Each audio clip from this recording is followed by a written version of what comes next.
Assalamualaikum warahmatullahi wabarakatuh. Alhamdulillah, alhamdulillahilladzi an'amana bi ni'matil iman wal islam. Asyhadu an la ilaha illallah wahdahu la syarika lah wa asyhadu anna Muhammadan 'abduhu wa rasuluhu la nabiyya ba'dah. Allahumma shalli wa sallim wa barik ala sayyidina Muhammadin wa ala alihi wa ashabihi ajma'in, ma ba'd. Fa ya ayyuhal hadirun,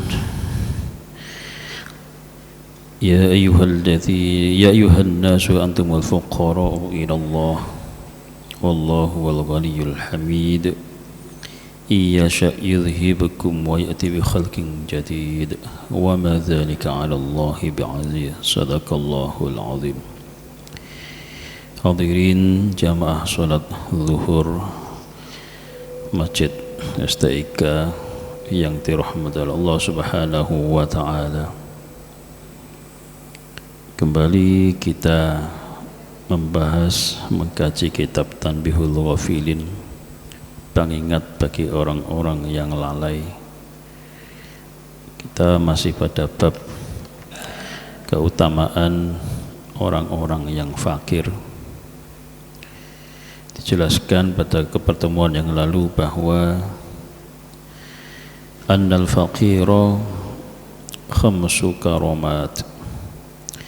Orang-orang yang fakir itu mempunyai 5 keutamaan. Yang pertama adalah anna thawaba amalihi aktsaru min thawabi amalil ghina fi sholati was sadaqati wa ghairi dzalik. Pahala amal orang yang fakir itu lebih banyak daripada pahala amalnya orang yang kaya pada sholat, sedekah dan sebagainya. Karena orang yang fakir itu lebih banyak waktu biasanya. Artinya di sini adalah fakir yang sabar. Yang sabar itu berarti menerima segala apa yang telah Allah berikan, kemudian melaksanakan perintah-perintah Allah dan menjauhi segala larang-larangannya, maka pahalanya akan lebih banyak daripada orang yang kaya. Yang kedua, annahu idza ishtaha syai'an wa lam yajidhu yaktubu lahu ajru. Ketika seorang yang fakir itu menginginkan sesuatu tetapi dia tidak mendapatkannya, maka pahala sudah tertulis baginya. Ada beberapa waktu kemarin satu keluarga tidak 2 hari tidak mendapatkan beras, padahal keinginan untuk memakan nasi mereka tidak mendapatkan, maka yuktabu lahu al-ajru, pahala baginya ditentukan. Annahum sabiquna ilal jannah. Orang-orang yang fakir, yang sabar itu nanti akan mula-mula nanti yang akan masuk ke dalam surganya Allah Ta'ala. Yang keempat, anna hisabahum fil akhirah aqallu. Hisabnya orang yang fakir itu nanti di akhirat sedikit banget ya, karena nggak ada yang dihisab. Wal khamisah, yang kelima, anna nadamatahum aqall. Nanti di akhirat orang yang fakir itu penyesalannya lebih sedikit daripada orang yang kaya. Li'annal aghniya ayatamannawna fil akhirati an law kanu fuqara. Nanti di akhirat orang-orang yang kaya itu menginginkan seperti orang-orang yang fakir. Kenapa? Karena capek dihisapnya.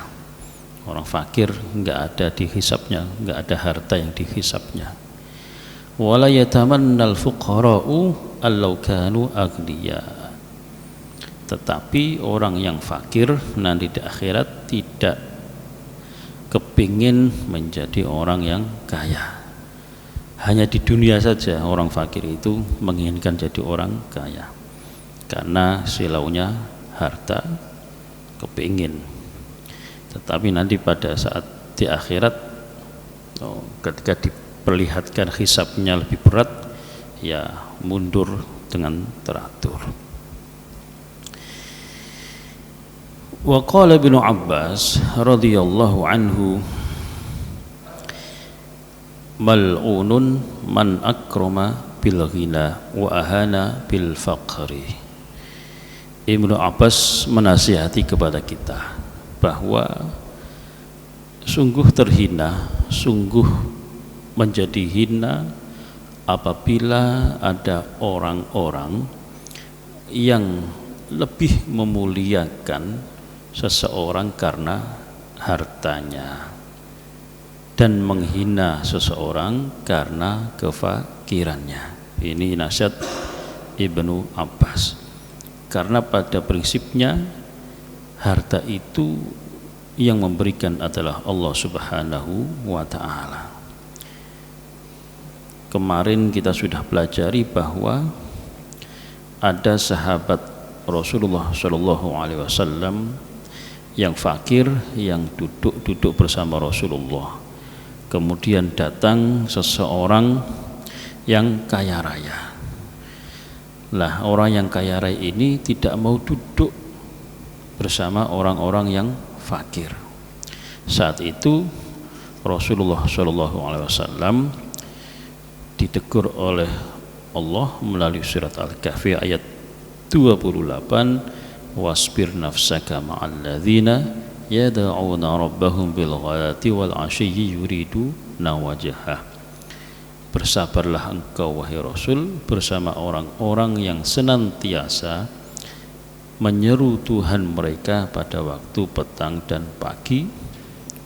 Mereka itu orang-orang yang menginginkan ridha Allah Subhanahu wa ta'ala. Artinya Rasulullah tidak boleh membedakan mana orang yang kaya, mana orang yang miskin. Tetapi Allah menginginkan kepada Rasulnya lebih menghargai kepada orang yang fakir tetapi taat kepada Allah Subhanahu wa ta'ala.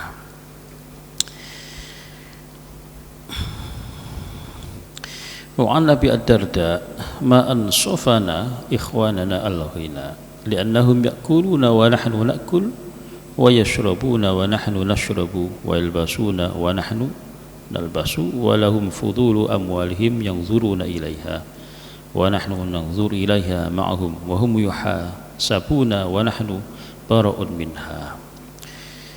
Abu Darda berpendapat bahwa kami memandang saudara-saudara kami yang kaya itu tidak adil, nanti di akhirat maksudnya. Mereka sama-sama makan, kami juga makan. Mereka minum, juga kami minum. Mereka memakai pakaian, kami juga sama-sama memakai pakaian.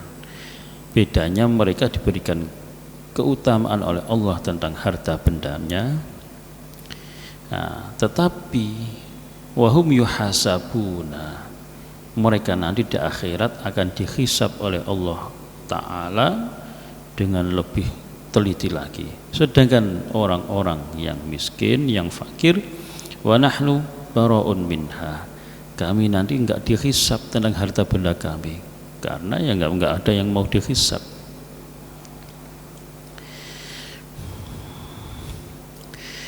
Wa an Syafiq az-Zahid annahu qala ikhtara al-fuqara'u thalathata asya'in wal aghniya'u thalathatu asya'in. Ikhtar al-fuqara rahatun nafs wa farahul qalbi wa khufatul hisab, wa ikhtar al-aghniya ta'ibun nafs wa syaghalal qalbu wa syiddatul hisab. Orang yang fakir dan orang yang kaya sama-sama mereka memilih tiga hal.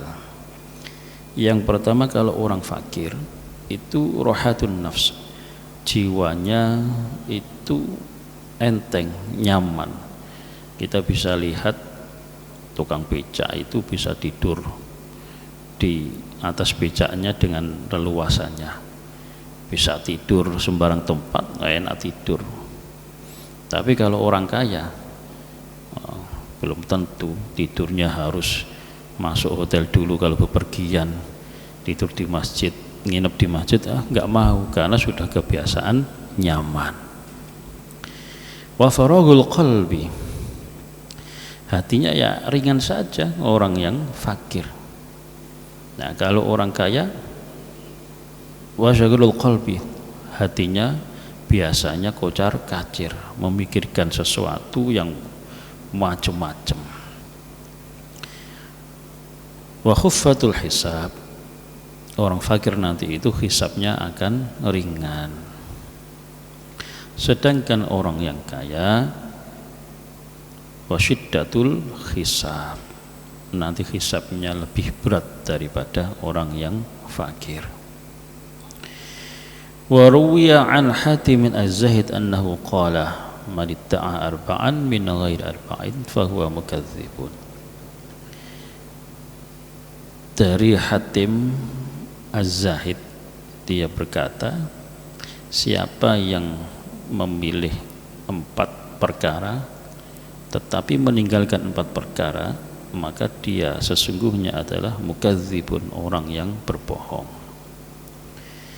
Yang pertama, man idda'a hubba maulahu min ghairi wara'in an maharimihi, seseorang yang mengakui, yang katanya cinta kepada Tuhannya, tetapi dia tidak berbuat menjaga dari perbuatan-perbuatan yang haram, maka sesungguhnya itu juga disebut mukadzibun, orang yang berbohong. Wa man idda'a hubbal jannah min ghairi infaqi malihi fi ta'atillahi ta'ala, siapa yang mengatakan cinta kepada surga, kepingin masuk surga, tapi pelitnya, naudzubillah, min ghairi infaqi malihi, tanpa mengeluarkan infak, nggak mau mengeluarkan hartanya di jalan Allah. Ada memang orang itu kalau untuk foya-foya, wah luar biasa, semalam bisa untuk foya-foya bisa puluhan ratusan juta, tapi giliran untuk sumbangan, untuk untuk ke masjid, naruh kaleng aja sedikit sekali. Ini pernah kita temuin seperti itu. Kita punya teman yang luar biasa, kaya raya bener, semalam harus mengeluarkan untuk foya-foya. Saat itu tahun 2000 itu semalam bisa menghabiskan 40 juta, tapi giliran untuk sodakoh ke masjid 100.000 saja nggak mau keluar. Wah, ini namanya katanya kepingin masuk surga, tapi pelitnya luar biasa. Nah, ini termasuk orang yang berdusta kepada Allah dan Rasulnya. Wa man itta'a hubba Rasulillah sallallahu alaihi wasallam min ghairi itba'i sunanihi, yang katanya cinta kepada Rasul tapi tidak mau mengikuti sunnah-sunnahnya. Wa man idda'a hubbad darajati min ghairi suhbatil fuqara'i wal masakin, orang yang ingin cinta kepada derajat yang tinggi tapi abai, nggak mau bergaul dengan fakir miskin. Nah, ini penyakit kita. Kalau kita sedikit dikasih Allah harta benda, kita terkadang sudah lupa dengan saudara-saudara kita yang fakir. Kita mau bergaul ya ketika datang memberikan bantuan bencana, ya seperti itu aja. Sama temennya untuk bergaul nimbrung sudah nggak mau. Nah ini kalau ada orang seperti itu, menurut ulama Hatim Az-Zahid, fahuwa mukadzibun, itu juga orang yang berdusta. Wa qala ba'dul hukama arba'un man kunna fihi fahuwa mahrumun minal khairi kullihi. Ada 4 perkara yang di dalamnya itu larangan, fahuwa mahrumun, itu dilarang, minal khairi kullihi. Yang pertama adalah al-mutatawilu ala man tahtahu. 4 hal yang dilarang oleh agama menurut ahli hikmah. Yang pertama adalah orang yang merasa tinggi, ala man tahtahu, kepada orang yang di bawahnya, punya harta, punya ilmu, kemudian merasa tinggi, menyombongkan ilmunya, menyombongkan harta bendanya. Nah ini termasuk mahrumun, ini dilarang oleh agama. Yang kedua, wal-aqu liwalidayhi. Yang kedua adalah al-aq liwalidayhi, orang yang sama orang tuanya itu apa itu? Hukukul walidain, menghardik apa itu? Sama orang tuanya itu tidak taat. Wa may yahqirul faqir, dan siapa yang mencela orang-orang yang fakir. Wa may yu'irul masakin limasakinihim, dan siapa yang mencela orang yang miskin karena kemiskinannya. Jadi memang ada orang yang miskin itu dia sudah tercela karena apa? Akhlaknya, bukan karena kefakirannya. Nah, kebanyakan kita itu mencela orang yang miskin karena memang dia miskin. Nah, ini nggak boleh. Ada juga orang yang kaya raya tetapi taat kepada Allah Subhanahu wa ta'ala, maka itulah orang yang beruntung. Di 4 hal yang tidak boleh dilakukan adalah merasa tinggi dari orang yang lebih rendah di bawahnya. Yang kedua, hukukul walidain, yaitu menghardik orang tuanya, kedua orang tuanya, durhaka kepada orang tuanya. Yang ketiga adalah menghina orang yang fakir. Yang keempat adalah menghina orang yang miskin karena atas dasar dia tidak punya atau atas dasar kemiskinannya. Wa ruwiya 'anin Nabi sallallahu alaihi wasallam annahu qala ma auha Allah ta'ala ilayya an ajma'al mala. Diriwayatkan dari Nabi sallallahu alaihi wasallam bahwa kami tidak pernah diwahyukan, diperintah oleh Allah Ta'ala. Allah tidak pernah mewahyukan kepada nabinya untuk mengumpulkan harta benda dan wa akuna minatajirin, dan untuk menjadi saudagar, pedagang, kata Rasulullah. Walakin auha ilayya, tetapi Allah Subhanahu wa ta'ala mewahyukan kepadaku an fasabbih bihamdi rabbika wa kum minas sajidin, memerintahkan kepada Rasul untuk bertasbih bihamdi rabbika wa kum minas sajidin, dan menjadi orang-orang yang sujud. Artinya taat ibadah kepada Allah Subhanahu wa ta'ala. Jadi enggak pernah Rasulullah itu diperintah untuk menjadi orang yang kaya raya, tidak, tetapi diperintah oleh Allah Ta'ala untuk senantiasa sujud kepada Allah Subhanahu wa ta'ala. Jadi kalau begitu kita, bagaimana cara kita untuk mengikuti apa yang disampaikan, diperintah oleh Allah dan Rasulnya. Hadirin jamaah sholat duhur Masjid Darul Ilmi PTIK yang dirahmati Allah Subhanahu wa taala, demikian yang dapat kami sampaikan. Mudah-mudahan menjadikan pelajaran bagi kita bahwa